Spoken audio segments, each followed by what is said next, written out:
केजरीवाल जी यहाँ की राजनीति में कहते रहे कि सब मिले हुए हैं जी, लेकिन उसका बड़ा उदाहरण महाराष्ट्र है।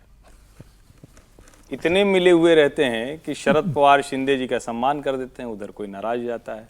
इतने मिले हुए रहते हैं कि प्रधानमंत्री मुख्य अतिथि कार्यक्रम में होना अलग बात है, लेकिन जिस तरह से उनको हाथ पकड़ के लेके जाते हैं, कुर्सी खींचते हैं, तो हास्य विनोद के साथ चाहे सदन के भीतर हो या सदन के बाहर, आपके साथी राजनेता के लिए आपके व्यवहार की गंभीरता क्या है, मर्यादा क्या है, उसका भी एक प्रमाण है।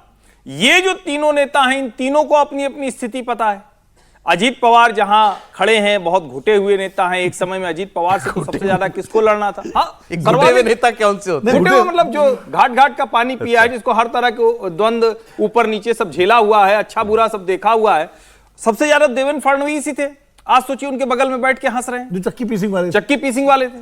यही एक नाथ शिंदे थे, जो एक समय बस लगवा रहे थे शरद पवार का वो आंकड़ा दिखाने के लिए। होटल में वो नंबर गिना जा रहा था, कितने लोग हैं सुबह सुबह, तब अजीत पवार गए थे। इनके लोग कहते थे उल्टी आती है, तो इसी बगल में बैठने पर आती। तो इसीलिए मैं कह रहा हूं कि महाराष्ट्र की राजनीति को यूं भी देख सकते हैं, लेकिन इस तिकड़ी को जिसको हम कहते हैं ना, क्योंकि बॉम्बे से अब धीरे धीरे ऑटो खत्म होता जा रहा है, लेकिन उसके बावजूद ये ऑटो चल रहा है, बड़ी बात है। पहले था सिर्फ जो टाउन था वहां नहीं होता था, उसके बाद सबर्ब में गया, अब उससे भी आगे जा रहा है। लेकिन फिर भी अगर एक सरकार इस तरह से 5 साल 2.5 साल चली और फिर 5 साल के लिए फिर चलने जा रही, तो ये कोई सामान्य घटनाक्रम नहीं है।